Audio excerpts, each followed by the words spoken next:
Eh?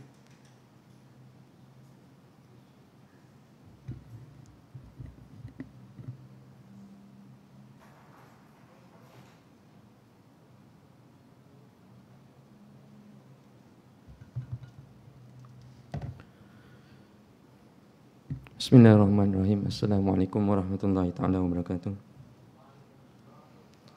Innal hamdalillah nahmaduhu wa nasta'inuhu wa nastaghfiruh wa nu'minu bihi wa natawakkalu alayhi wa na'udzu billahi min shururi anfusina wa min sayyiati a'malina. Man yahdihillahu fala mudilla lahu wa man yudlil fala hadiya lahu. Wa nashhadu anna Muhammadan 'abduhu wa rasuluh.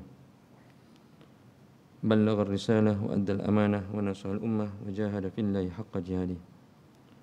وقال الله تبارك وتعالى بعد أعوذ بالله من الشيطان الرجيم بسم الله الرحمن الرحيم إن الذين قالوا ربنا الله ثم استقاموا تتنزل عليهم الملائكة ألا تخافوا ولا تحزنوا وأبشروا بالجنة التي كنتم توعدون نحن أولياؤكم في الحياة الدنيا وفي الآخرة ولكم فيها ما تشتهي أنفسكم ولكم فيها ما تدعون نزلا من غفور رحيم. وقال الله تعالى اتبعوا من لا يسألكم أجرا وهم مهتدون وما لي لا أعبد الذي فطرني وإليه ترجعون. وقال النبي صلى الله عليه وسلم من جاء الموت وهو يطلب العلم ليحيي بالإسلام بينه وبين النبيين درجة واحدة في الجنة أو كما قال عليه الصلاة والسلام. Alhamdulillah, menemukan sidang Jumaat Maghrib yang dikasihi oleh Allah Subhanahu Wa Taala. Syukur Alhamdulillah kerana Allah Subhanahu Wa Taala telah pertama sekali wujudnya kita di rumah Allah Subhanahu Wa Taala ni dengan sebab kita menunaikan perintahnya. Tidak lain tidak bukan kerana untuk mendapat keredaan daripada Allah Subhanahu Wa Taala. Dan yakinlah tuan-tuan dengan Allah Subhanahu Wa Taala, pada ketika ini, waktu ni, tidak ada satu amalan pun yang disukai oleh Allah SWT kecuali menghadirkan diri ke rumah Allah SWT, melaksanakan perintah Allah iaitu salat maghrib secara berjemaah, cara yang telah ditunjukkan oleh baginda Rasulullah SAW. Qala musannif rahimahullah ta'ala wa nafa'ana bi ulumi fid darin amin. Sambung kita dalam kitab adab ni tuan-tuan mulia. Kita masih lagi memuzakarahkan tentang adab ketika akan tidur dan setelah bangunnya kita daripada tidur. Allahu akbar. Tuan-tuan Allah Subhanahu Wa Taala, sebelum kita masuk, kita sama-sama merenungi keadaan firash Rasulullah sallallahu alaihi wasallam. Firash maksudnya lapik tidur baginda Rasulullah sallallahu alaihi wasallam. Kita cerita tentang adab bagaimana Nabi sallallahu alaihi wasallam tidur. Samping itu juga kita kena tahu bahawa bagaimana apakah alat yang digunakan oleh baginda Rasulullah sallallahu alaihi wasallam untuk tidur. Seperti mana kita mempelajari tentang wuduk baginda Rasulullah sallallahu alaihi wasallam. Salah satu wuduk yang ada sanad yang kat Malaysia ni, yang tuan-tuan boleh dapatkan ialah daripada Syekh Quraim. Syekh Quraim yang sekarang sakitlah, uzur dia tuan-tuan. Kita doa supaya Allah SWT panjangkan umurnya, berkatkan umurnya. Sanad yang paling dekat dengan Rasulullah sallallahu alaihi wasallam, sanad Al-Quran, terutama surah Al-Fatihah, ialah daripada Syekh Quraim kita. Begitu juga dengan sanad wuduk dia. Seperti mana kita mempelajari tentang wuduk tuan-tuan Allah SWT, begitu juga kita mempelajari bekas wuduk baginda. Dalam kitab fiqh kita bincangkan bagaimana berapa banyakkah bilangan afdalnya bilangan air yang digunakan untuk berwuduk. Satu cupak. Dan cupak tu tuan-tuan mulia sebenarnya ada dia punya bekas yang khas yang Nabi sallallahu alaihi wasallam gunakan untuk berwuduk. Dan wuduk baginda Rasulullah sallallahu alaihi wasallam, bagaimana kita boleh tahu bekasnya bagaimana? Kerana wuduk Rasulullah sallallahu alaihi wasallam disediakan oleh adat Anas radhiyallahu anhu, khadim ataupun pembantu Rasulullah sallallahu alaihi wasallam untuk menyediakan wuduk baginda ialah Anas radhiyallahu anhu. Seperti mana kita belajar tentang wuduk, kita tahu tentang bekas wuduk Rasulullah sallallahu alaihi wasallam. Begitu juga kita mempelajari tentang bagaimana tidur, adab tidur, begitu juga mengetahuinya kita tentang lapik tidur Rasulullah sallallahu alaihi wasallam. An Ja'far bin Muhammadin an Abi qala su'ilat an Aisyah radhiyallahu anha ma kana firashu Rasulullah sallallahu alaihi wasallam fi baitik qalat min adami hashwatun min layf wa su'ilat Hafsah ma kana firashu Rasulullah sallallahu alaihi wasallam fi baitik qalat mishan nathnihi thaniyataini fayanam alaihi falamma kana dhata laylata qultu law thaniyatahu arba'a thaniyatin lakana awta'a lahu fathanatahu lahu bi arba'in thantaini falamma asbaha qala ma farashtum li qalat qulna huwa firashuka illa anna thaniyahu bi arba'in thaniyatin qulna huwa awta'u laka qala radduhu lihalatihi al-ula fa innahu mana'tani wa ta'atuhu salatil lailata. Firash Rasulullah sallallahu alaihi wasallam, lapik tidur Rasulullah sallallahu alaihi wasallam. Bagaimana kita boleh tahu tuan-tuan mulia?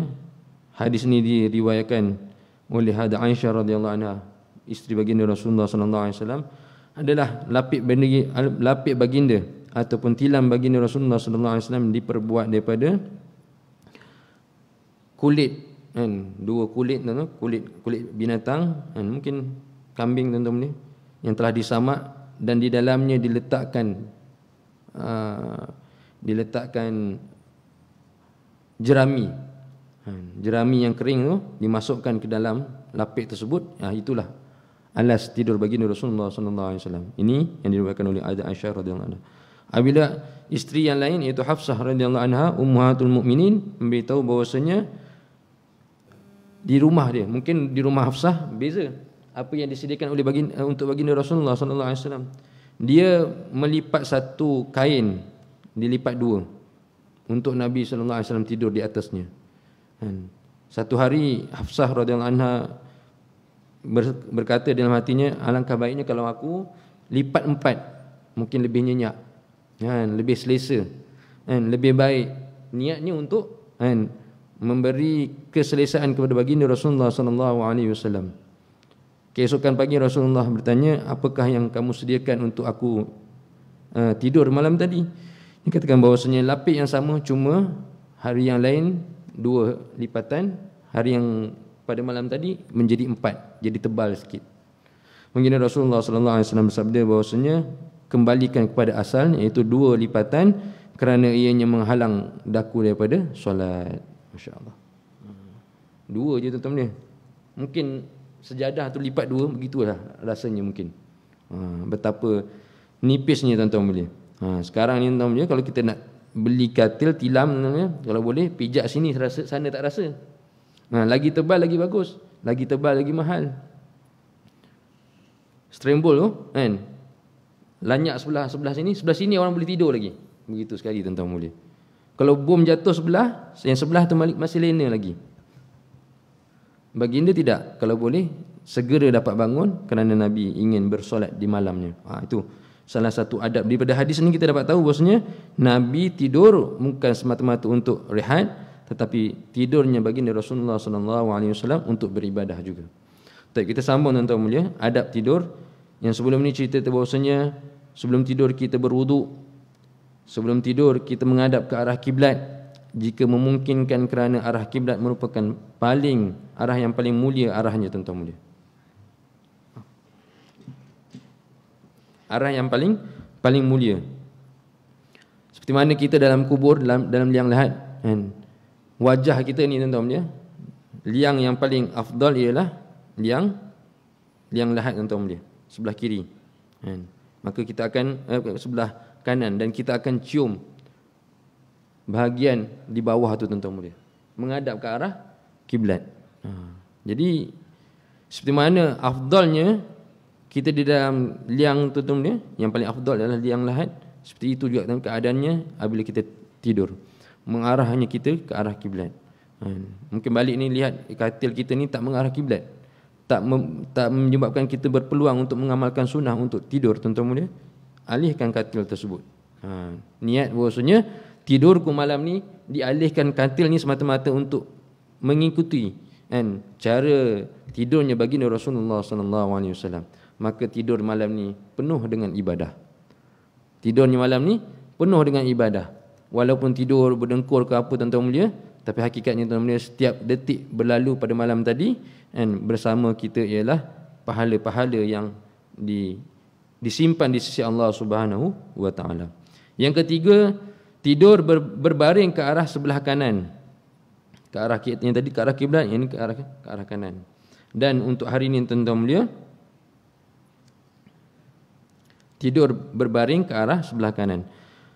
Bersabda Rasulullah sallallahu alaihi wasallam, "Idza ataita madja'aka fatawadda wudu'aka lis-shalah, thumma taji' ala shikkikal ayman." Muttafaqun alaih. Hadis yang diriwayatkan oleh Imam Bukhari dan Muslim. Bahwasanya sepatutnya lah untuk kita tuan-tuan, jika ingin mengikuti cara baginda Rasulullah sallallahu alaihi wasallam tidur, kita baring di sebelah kanan. Jika kamu akan berbaring di tempat tidurmu, maka berwuduklah sebagaimana kamu akan berwuduk untuk solat. Jadi wuduk yang digunakan untuk solat dan untuk tidur sama saja. Sama saja tuan-tuan mulia. Seperti mana wuduk kita sebelum solat, begitu juga wuduk kita sebelum tidur. Dan kemudian berbaringlah ke sebelah kanan, di atas lambung kanan kita. Kita tidak baring di atas kiri kita kerana jantung berdekatan dengan, kalau kita himpit jantung, kemungkinan susah untuk kita, tak selesa untuk tidur, tuan-tuan mulia. Jadi baginda telah tunjukkan di sebelah kanan. Dan Nabi SAW dia meletakkan tangannya di sebelah pipi kanan. Dalam hadis yang lain mafhumnya bahawasanya mengalir air mata baginda Rasulullah SAW ketika tidur di atas telapak tangan baginda Rasulullah SAW. Kita pun mengalir juga air liur basi, tuan-tuan, mengalir juga, tuan-tuan mulia. Kerana rindunya Nabi, kerana risaunya Nabi SAW ke atas umatnya, maka mengalir air matanya, tuan-tuan mulia. Dalam hadis yang dalam kitab Hayatus Sahabah menceritakan bahawasanya Nabi SAW tidur, matanya tidur, hatinya tidak tidur. Matanya lelap, tuan-tuan mulia, tetapi hatinya tidak lelap, tidak lena, tuan-tuan mulia, kerana memikirkan keadaan umat yang dirindui oleh baginda Rasulullah SAW. Kita lah 1443 tahun berlalu. Itu hijrah. Tambah tolak 10 tahun, 1433. Daripada hari Nabi SAW wafat sehingga ke hari ini, 1000 tahun, tuan-tuan mulia. Pun begitu, walaupun jauh, tuan-tuan mulia, baginda Rasulullah SAW mengingati keadaan kita. Bukan kerana takut ataupun khawatir bahawasanya kita ni kelaparan ataupun tidak, tapi khawatir bagaimana keadaan imannya kita. Adakah kita masih lagi mentaati perintah Allah Subhanahu wa taala ataupun berpaling daripada perintahnya? Kerana Nabi Isa AS, setelah Nabi Isa ni angkat,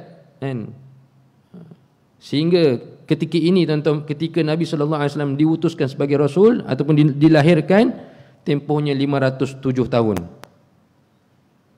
Penuh dengan kemungkaran. Dilahirnya Nabi SAW, Mekah dengan penuh dengan kemungkaran. 500 tahun, tak sampai 1000 tahun. 507. Sebab kalau dilahirkan Nabi SAW dalam history 507 Masihi ini tarikh Nabi Isa AS diangkat. Sekarang 2021. Tarikh jauhnya jarak Nabi Isa AS diangkat sehingga kita sekarang ni 2021. Tapi di antara Nabi Isa AS dengan Nabi Muhammad SAW 500 tahun ya, tuan-tuan. 500 tahun, tapi penuh dengan kemungkaran. Penuh dengan kemungkaran. Baik.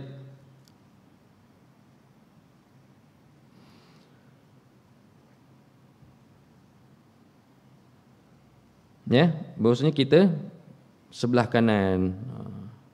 Ada yang tanya, ustaz, kalau tak mampu, kalau mula-mula mungkin pada permulaan kita begitu kan, setelah lewat dah berlalu masa kan, pukul 12 malam dah lain dah kan, tahu-tahu bawah katil kan, tahu-tahu dah sebelah di arah yang lain, tuan-tuan mulia, tak mengapa. Tapi permulaan tidur kita cuba untuk tiru-tiru baginda Rasulullah sallallahu alaihi wasallam, man tashabbaha biqaumin fahuwa minhum.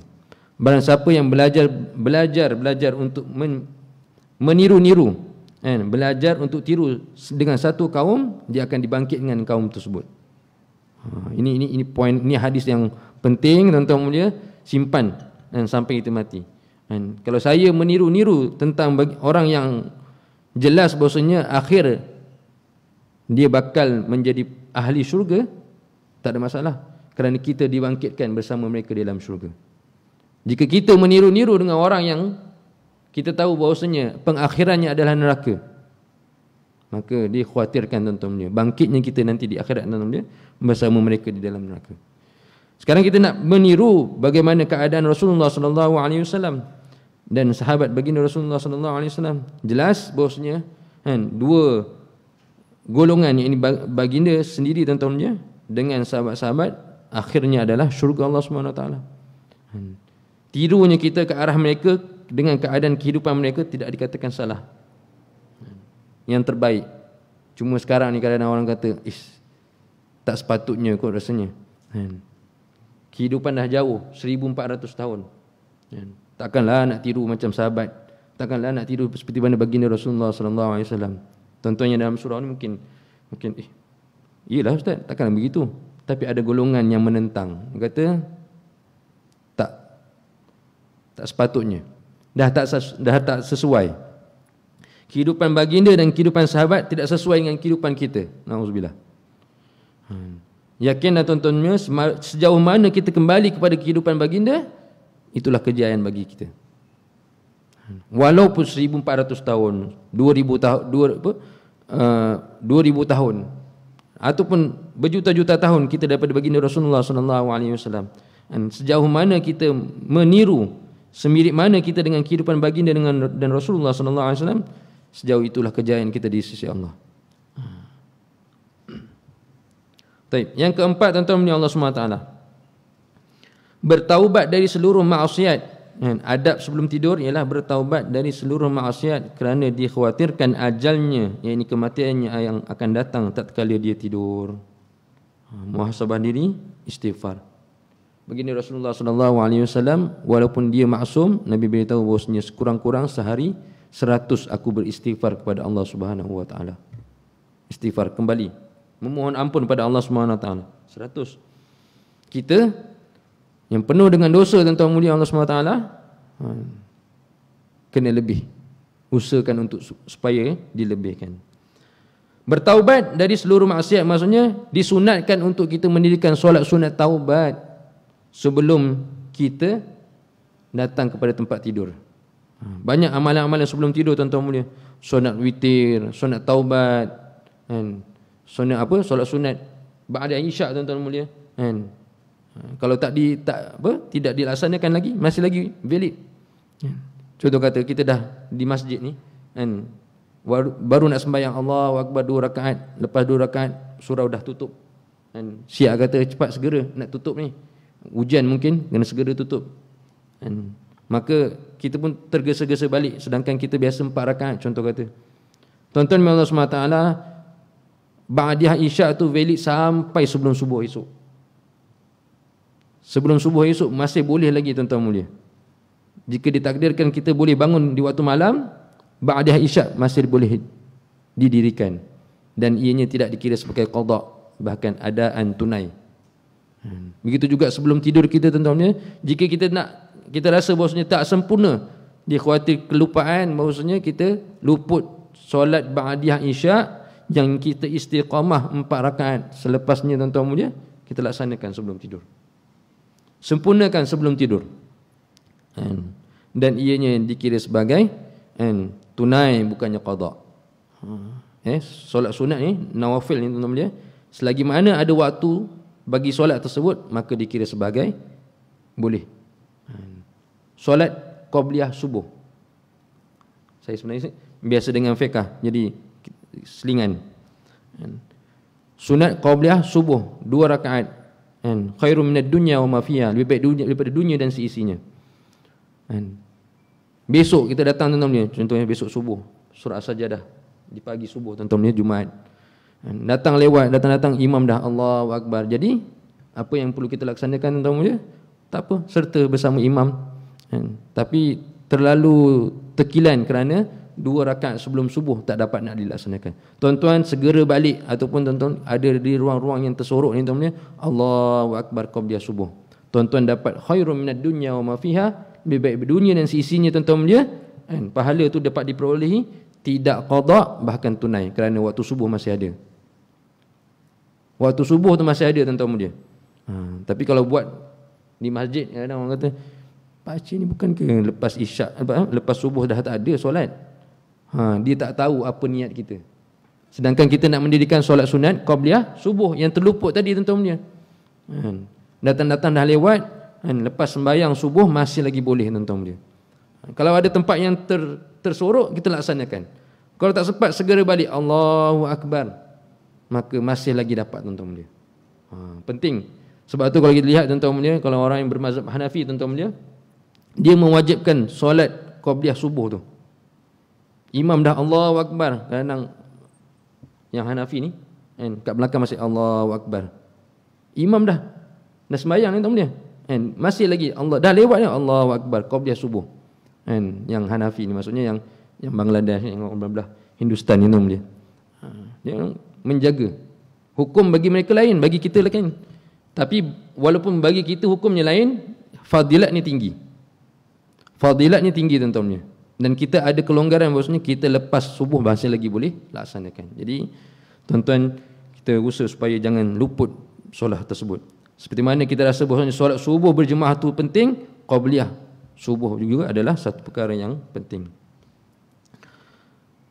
Dia nak cerita bahawasanya hari sekarang ni solat taubat sebelum tidur, solat sunat taubat. Bagaimana nak melaksanakan solat sunat taubat? Sebelum tu kita kena tahu bahawasanya syarat-syarat taubat. 3 syarat taubat tuan-tuan mulia. Benar-benar menyesal terhadap perbuatan atau dosa yang lalu. Kita pun kita memuhasabah diri kita, apakah dosa-dosa aku sepanjang hari ini. Allahu Akbar, banyak dosanya. Dan sekian waktu di sekian tempat tuan-tuan terbuat dengan satu dosa kepada Allah SWT. Istighfar banyak-banyak, tanamkan dalam hati bahwasanya penyesalan terhadap dosa tersebut, perbuatan tersebut. Yang kedua, meninggalkan perbuatan yang membawa dosa tersebut. Besok tak nak buat lagi. Niat sekarang ni, besok tak nak buat lagi. Niat tak nak buat lagi besok. Dan yang ketiga, bercita-cita tidak akan melakukan perbuatan dosa itu lagi. Cita-cita besok takkan buat lagi. Jadi kita bertaubat. Dirikan solat sunat taubat. Istighfar sekurang-kurangnya 100 kali seperti mana baginda Rasulullah SAW. Macam mana ustaz solat sunat taubat? Niatnya macam biasa, usolli sunnatan taubah raka'ataini lillahi ta'ala, bacaan macam biasa, ataupun 2 rakaat tu tak ada penambahan apa-apa pun boleh.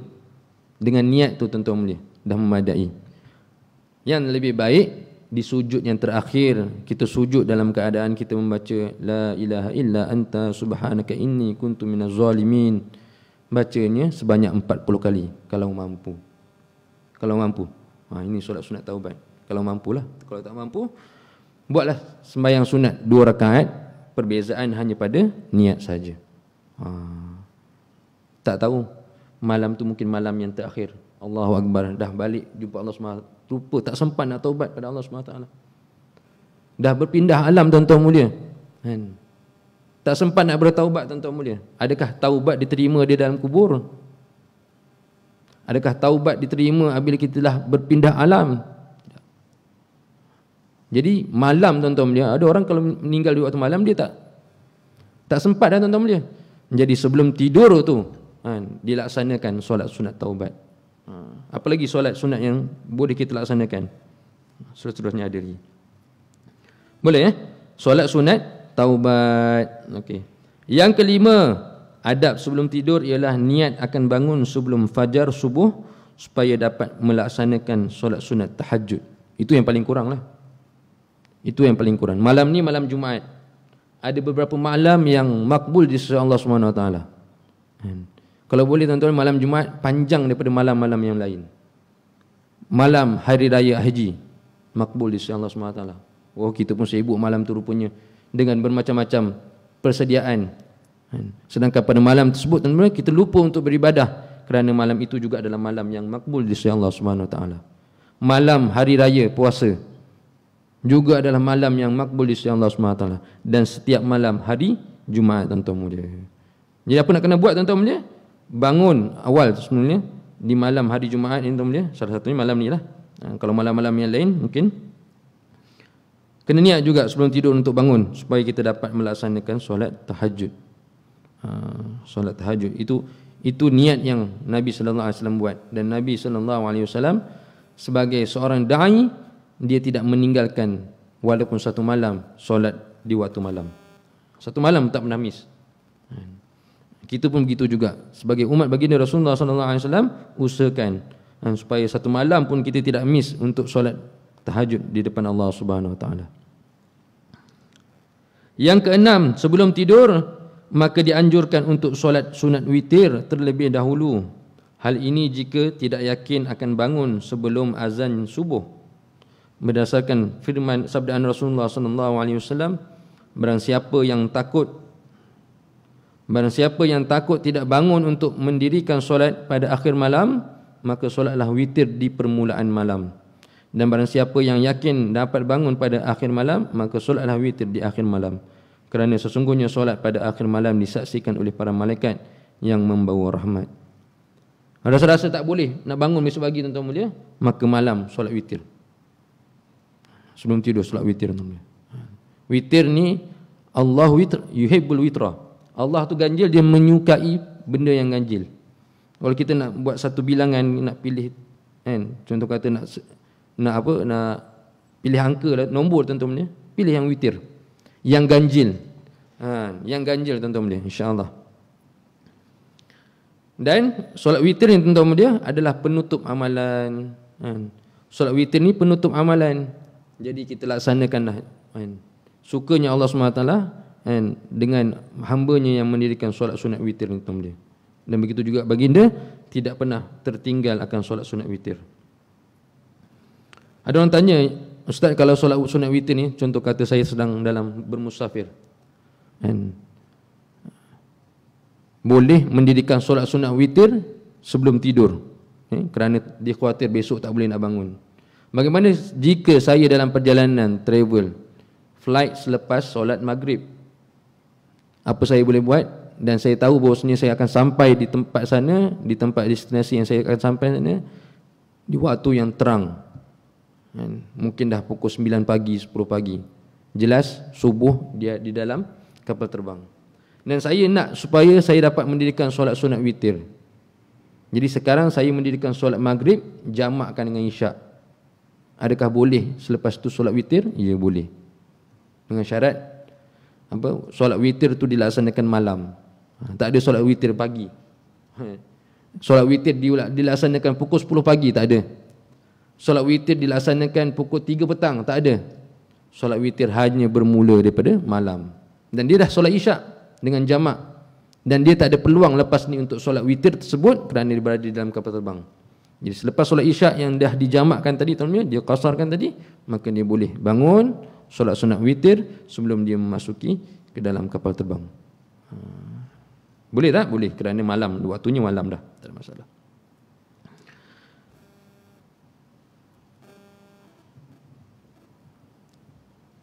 Yang ketujuh, adab sebelum tidur ialah tidur di permulaan malam agar dapat melaksanakan solat sunat tahajud, kecuali jika terdapat keuzuran. Okey tuan-tuan Allah SWT, baginda akan tidur di awal malam, tidak mentakhirkan waktu tidur sehingga lewat malam. Kalau kita rasa kita melewatkan waktu tidur kita dengan tanpa keuzuran sehingga 1 pagi, 2 pagi tuan-tuan mulia, maka itu bukan sunnahnya baginda. Sunnah baginda Rasulullah SAW ialah diawalkan tidur dan bangun di akhir malam. An Aisyah radhiyallahu anha qalat kana ta'ni Rasulullah sallallahu alaihi wasallam yanamu awwal al-lail wa yuhyi akhirahu, muttafaqun alaih. Daripada hadis Aisyah radhiyallahu anha, beliau berkata, sesungguhnya Rasulullah sallallahu alaihi wasallam tidur pada permulaan malam. Nabi lepas isyak dah tak ada apa-apa, tak ada benda nak dimuzakarahkan, tak ada perkara yang nak dibuat tuan-tuan, bagi dia segera akan kepada tidurnya. Nabi terus kepada tidur. Dan Nabi sallallahu alaihi wasallam menghidupkan akhir malamnya. Macam mana nak manage waktu malam kita? Tidurlah di awal waktu. Itu maknanya bukan di awal waktu lepas maghrib suruh tidur. Isyak ke mana? Tidak. Selepas solat isyak tidak ada amalan-amalan yang lain kecuali dah disempurnakan solat taubatnya, solat witirnya, solat hajatnya, dah tak ada apa dah. Maka segera pada tidur, itu amalan baginda. Jika sebelum ni kita tidur awal, sebab ada orang yang kalau dia darah tinggi, ada masalah sakit, darah tinggi tu dia disarankan untuk supaya tidur awal. Tidur lewat ni menyebabkan kita punya pressure darah kita cepat naik. Sakit tu dah datang. Jadi orang yang penyakit macam ni dia akan tidur awal. Mungkin sebelum ni kita niat begitu. Mungkin sekarang ni tuan-tuan kita niat bukan sebab kerana penyakit, kerana tidur baginda Rasulullah sallallahu alaihi wasallam seperti itu. Insya-Allah sunnah dapat, kesihatan pun dapat. Tidur di awal dan bangun di akhir tuan-tuan. Sebab tu kadang ada orang tuan-tuan dia bangun dah di akhir malam tuan-tuan, dia tak boleh nak tidur dah.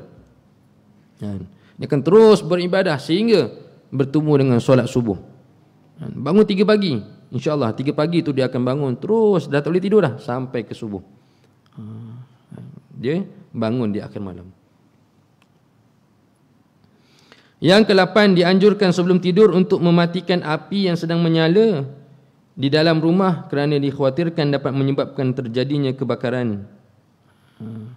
Bersabdakan sabdaan Rasulullah sallallahu alaihi wasallam, la tatrakun nar fi buyutikum hina tanamun, rawahu Bukhari Muslim.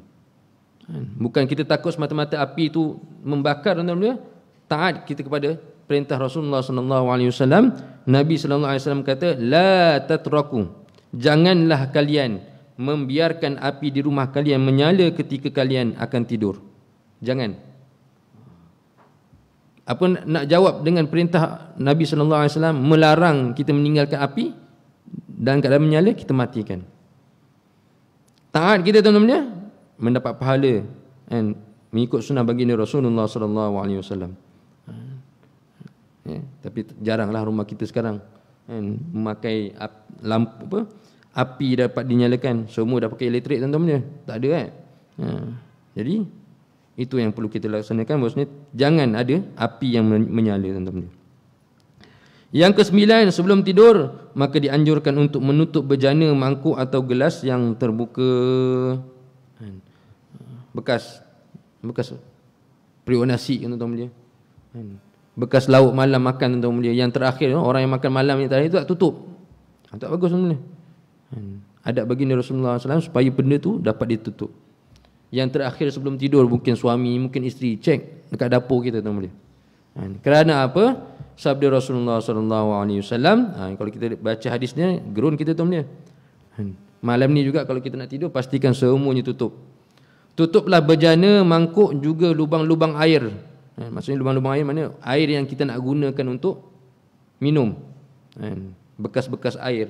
Lubang air maksudnya air yang kita keesokannya kita nak ambil manfaat daripadanya. Pastikan ini tertutup.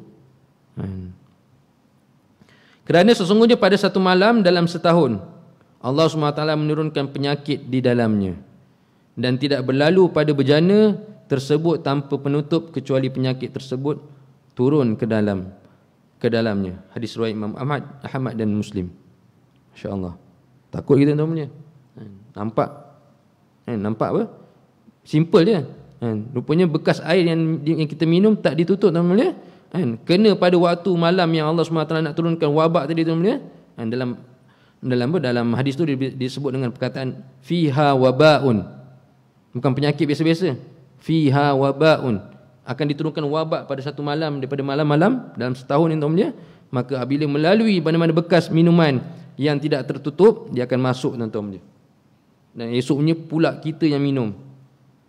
Kita tengok sama je, masih putih lagi tuan-tuan. Hakikatnya tuan-tuan, dalamnya dah ada wabak yang diturunkan oleh Allah Subhanahu Wa Taala. Jadi apa nak kita laksanakan, pastikan bekas-bekas ni dalam keadaan tertutup.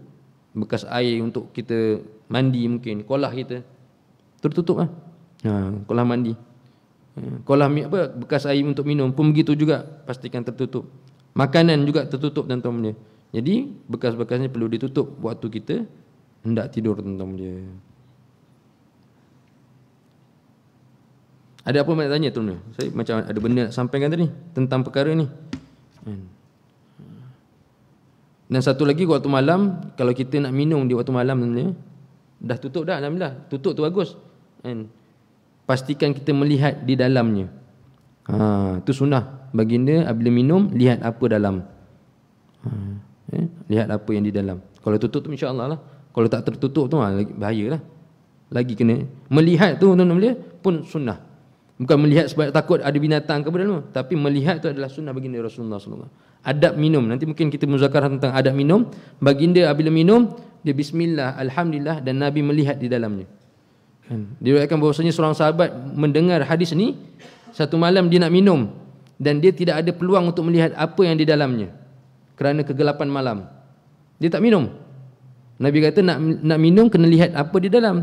Tapi dia minum waktu malam, tak ada cahaya, tak boleh nak tengok dalam, dia tinggalkan untuk minum walaupun dalam keadaan dahaga, kerana sunnah baginda Rasulullah sallallahu alaihi wasallam. Besoknya dilihat dalamnya ada kalajengking. Insya-Allah. Jadi bukan itu, bukan semata-mata binatang apabila di dalamnya, kita takut benda yang lain, walaupun tuan-tuan tidak ada perkara yang musibah di dalamnya tuan-tuan, yakinlah tuan-tuan kalau kita melihat tu pahalanya akan kita peroleh. Sunnah baginda Rasulullah sallallahu alaihi wasallam.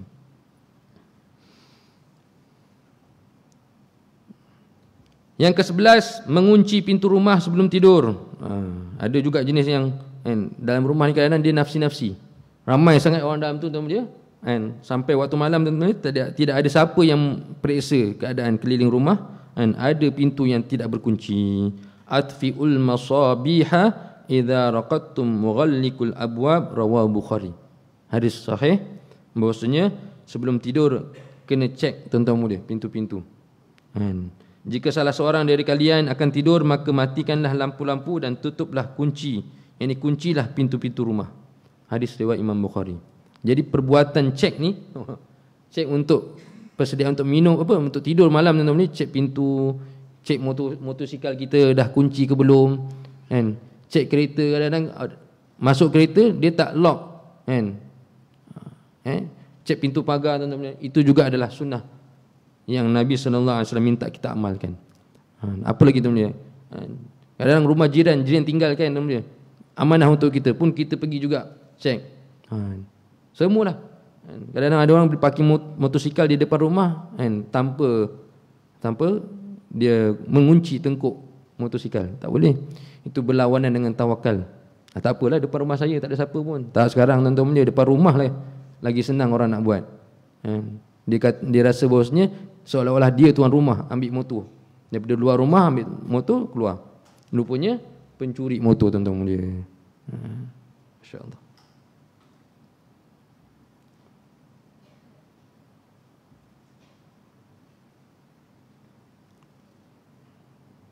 Yang ke-12, adab sebelum tidur ialah merapikan tempat tidur sebelum tidur, kerana dikhawatirkan terdapat barang ataupun haiwan yang dapat mengganggunya.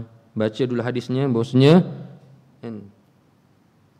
idza awa ahadukum ila firashihi falyanfut firashuhu bidakhilati izarihi fa innahu la yadri ma khalafahu alaihi, rawahu Bukhari. Kadang-kadang kita tak cek ni tuan-tuan, untuk tidur di tempat tilam kita sendiri tuan-tuan, bukan kita yang cek, orang rumah kita yang cek. Nabi ajar bagaimana untuk merapikan tempat tidur kita. Al-muradu bid-dakhilati taraful izar alladhi yalil jasad. Jika salah seorang dari kalian akan tidur di kasurnya ataupun di tempat tidurnya tuan-tuan, maka bersihkanlah selimutnya dengan hujung sarungnya. Kita ada kain, apa-apalah kain tuan-tuan, selimut kan tuan-tuan, kerana nak macam mana tuan-tuan, kita kena kibas dengan hujung kain tuan-tuan. Ini yang disebutkan, lafaznya ada sebut dalam hadis. Maka bersihkanlah selimutnya dengan wujung sarungnya, yakni bajunya, kerana sesungguhnya dia tidak mengetahui apa yang dia tinggalkan. Pagi tadi lepas bangun tidur kita dah kemas, sepanjang satu hari kita bekerja mungkin tak tahu apa yang ada atas tilam tuan-tuan mulia. Sebelum tidur ambil selimut ni, kibaskan tuan dia. Maksudnya iaitu dikhawatirkan terdapat haiwan yang masuk setelah dia memakainya. Malam tadi dah tidur dah kan. Sebelum datang tidur untuk malam yang ini tuan-tuan dia, kena pastikan dengan dikibas kan. Dan bacalah la haula wala quwata illa billahil azim 3 kali. Sunnah ni tuan-tuan. Dah masuk waktu dah. Azan beritahu kita azan kita insya-Allah. Kalau saya kuliah saya azan. Sebab pahala orang yang solat mendengar azan dengan tidak mendengar azan berbeza. Jadi kalau ada peluang waktu masuk azan kita beri laluan kepada azan, lepas tu nak sambung boleh insya-Allah. Belum masuk lagi Kalau dah masuk beritahu insya-Allah. Saya rasa hampir-hampir juga ni.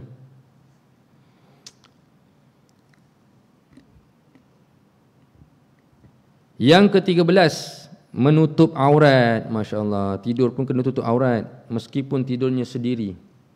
Kerana manusia sepatutnya harus lebih malu terhadap Allah Subhanahu wa taala daripada malu terhadap manusia. Tidur seorang-seorang tuan dia. Tak ada siapa, tidur satu bilik dalam bilik. Dia seorang tuan dia. Pastikan menutup aurat. Jin bersama kita tuan-tuan dia. Raqib Atid bersama kita tuan-tuan dia. Malaikat bersama kita. Dan Allah SWT mengetahui keadaan kita. Maka perlu malu, mesti malu, wajib malu. Berdasarkan sabdaan Rasulullah SAW, ya Rasulullah, auratuna ma nati minha wa ma nadhar. Qala ihfazu aurataka illa min zawjatika ila akhir hadis. Hadis riwayat Imam Abu Daud. Panjang hadis dia. Wahai Rasulullah, apa yang harus kami jaga dari aurat kami? Macam mana nak jaga aurat ni? Maka Rasulullah SAW berkata, jagalah auratmu kecuali terhadap isterimu dan budakmu. Budak ni maksudnya hamba. Sekarang tak ada hamba dah. Jadi isteri tak apa. Kalau hamba tak apa. Selain daripada itu kena jaga. Maka aku berkata lagi, wahai Rasulullah, bagaimana kalau seandainya aurat kami terlihat di antara sesama lelaki? Maka Rasulullah SAW berkata, jika kamu mampu, maka usahakanlah agar auratmu tidak terlihat oleh sesiapa pun. Kemudian dia berkata lagi, aku bertanya lagi, wahai Rasulullah, bagaimana jika kami hanya seorang diri? Maka Rasulullah SAW berkata, kamu sepatutnya harus lebih malu kepada Allah Subhanahu wa taala daripada malu kepada manusia. Hadis riwayat Imam Abu Daud. Hadis riwayat Imam Abu Daud. Dan Rasulullah SAW adalah orang yang paling malu. Hamba Allah SWT yang paling malu ialah Rasulullah SAW. Pun begitu, baginda malu juga dengan menantunya Hadrat Uthman radhiyallahu anhu, Dzu Nurain. Ada Uthman radhiyallahu anhu kahwin dengan anak baginda Rasulullah SAW, dua orang. Jadi baginda dengan menantu dia yang lelaki ni bukan perempuan. Baginda dengan menantu yang lelaki pun Nabi malu tuan-tuan. Tuan-tuan mungkin pernah melaksanakan ibadah umrah. Jika kita berada di Masjid Quba, di sebelahnya tu asalnya ada telaga khatim, telaga cincin. Kisahnya bagaimana Rasulullah SAW bersama dengan Abu Bakar. Nabi SAW pada ketika itu di telaga tersebut dihadiri Abu Bakar radhiyallahu anhu, Umar radhiyallahu anhu, dan yang ketiga Sayyidina Uthman radhiyallahu anhu. Ketika ada Umar radhiyallahu anhu datang, Abu Bakar radhiyallahu anhu datang, baginda mengangkat sehingga menampakkan betis baginda. Bukan paha, betis baginda. Datang Umar pun begitu, dalam keadaan begitu juga baginda Rasulullah SAW. Apabila datangnya Uthman radhiyallahu anhu, baginda Rasulullah SAW tutup betis baginda Rasulullah SAW. Ditanya, kenapa ya Rasulullah? Aku malu dengan orang yang mana malaikat pun malu dengan dia. Malaikat pun malu dengan Hadrat Uthman radhiyallahu anhu. Masya-Allah. Jadi nak beritahu bahasanya baginda yang manusia yang paling malu di muka bumi Allah SWT ni pun malu dengan orang yang lain tuan-tuan, walaupun sama-sama lelaki. Kita begitu jugalah keadaannya. Nak beritahu dalam adab ni tuan-tuan bahawasanya Walaupun kita tidur dalam keadaan berseorangan, kan, wajib tuan-tuan mulia untuk menutup aurat. Wajib menutup aurat.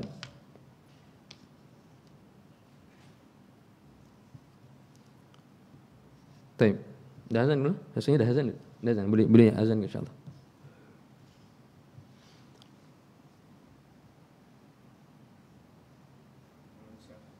Dia tu.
Yang ke-14, adab sebelum tidur ialah menulis wasiat sebelum tidur.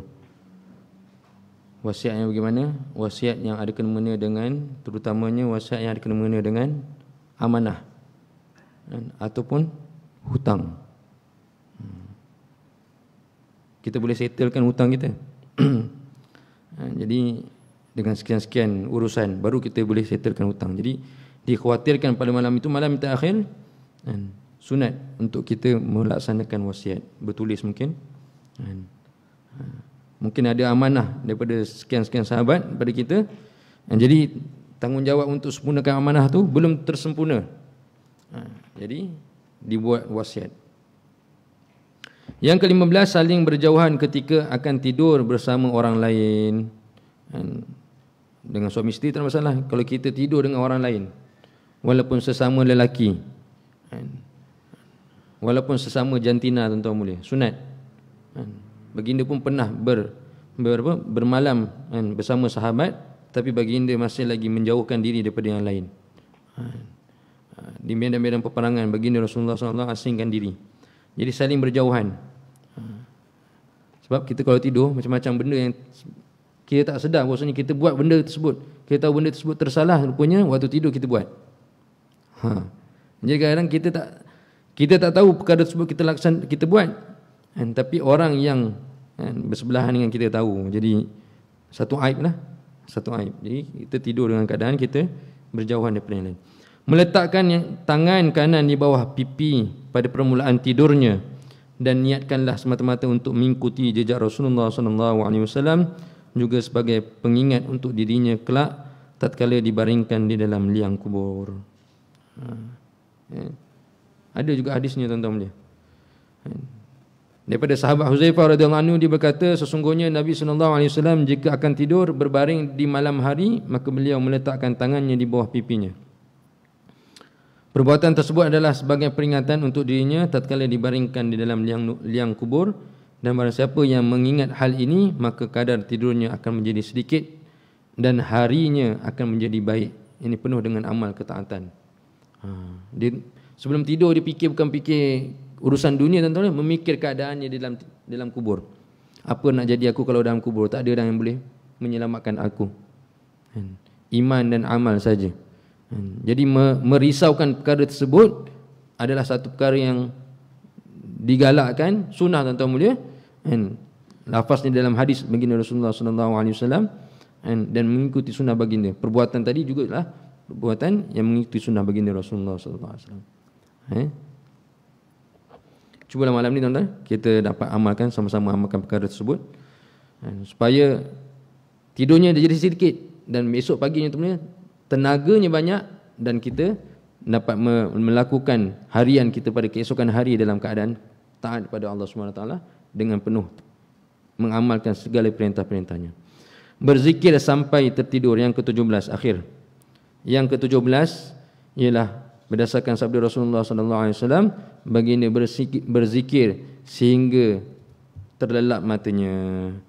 Idza awal insan ila firashihi ibtadarahu malakun wa syaitan, fayaqulu al-malak yaqtim bi khairin wa yaqulu syaitan yaqtim bi syarrin, fa in dzakara Allah azza wa jalla hatta taghlibahu ainuhu tarada al-malaku syaitan wa bata yaklauhu, rawahu Tabrani. Jika seorang berbaring di tempat tidurnya, maka malaikat dan syaitan berebut mendatanginya. Orang yang tidur sama ada dia tidur bersama syaitan ataupun dengan malaikat, kedua-duanya bersama cuba untuk menghampiri orang yang tidur. Malaikat berkata, ya Allah, tutuplah amalannya dengan kebaikan. Sedangkan syaitan berkata, tutuplah amalannya dengan keburukan. Jadi apa yang kita laksanakan? Amal kita sebelum kita tidur. Jika ada amalan kebaikan, maka bersama kita malaikat. Jika amalan yang terakhir kita adalah amalan buruk, maka syaitan bersama kita. Adapun jika hamba tersebut berzikir kepada Allah Azza wa Jalla sampai tertidur, maka malaikat menyingkirkan syaitan dan bermalamlah dia bersama dengan penjaganya, itu malaikat. Jika kita berzikir lah. Kalau kita melakukan yang mungkin kita pun kena muhasabah diri. Kadang-kadang kita tidur tuan-tuan, benda yang sekarang ni tuan-tuan, kita tak lepas daripada lihat phone kita sampai terlelap. Bukan tak elok tuan-tuan, tak baik, senang kata. Bukan tak elok tapi tak baik. Yang disarankan ialah supaya kita zikir sampai yang terakhir kalam kita ialah sebelum kita terlelap ialah zikir pada Allah Subhanahu Wa Taala. Sekarang yang terbalik sebenarnya. Perkara yang sebaliknya tuan-tuan, kita cek phone kita, cek message kita, media sosial kita tuan-tuan, semuanya pastikan reply sebelum kita tidur dah dibalas. Itu yang kita risau. Mungkin benda tu boleh kita lakukan, tapi janganlah sebelum tidur. Boleh melakukan, mungkin lepas isyak segera kita sempurnakan, pastikan jangan sampai ke tempat tidur. Kerana sebelum tidur nak kita pastikan bahawasanya sebelum kita tidur, mulut kita ni tuan-tuan mulia adalah berzikir pada Allah SWT. Sama keadaannya kalau kita ditalkinkan, lakinu mautakum la ilaha illallah, talkinkan mayat-mayat kamu dengan la ilaha illallah. Adab kita talkin bagaimana? Nak tahu juga adab talkin. Bila kita talkin kan jenazah kita tuan-tuan yang hampir saudara kita yang hampir nazak ni tuan-tuan, yang nazak ni tuan-tuan nak meninggal dunia, talkinkan dia tuan-tuan. Bila dia mengikut lafaz talqin tadi, la ilaha illallah Muhammadur Rasulullah, kemudian dia selangi dengan perkataan lain, orang yang talqin tadi kena buat balik. Talqin tadi dah terbatal. Dia sebut nama isteri dia, dia sebut nama anak dia. Salah ke tak salah? Memang waktu tu Allah SWT uji dia dengan keluarga dia. Syaitan datang merupa keluarga dia, mak ayah dia tuan-tuan. Dia sebut mak ayah dia yang dah lama meninggal dunia. Apa yang kita nak buat, orang yang mentalkinkan ini, adabnya sambung balik talqin.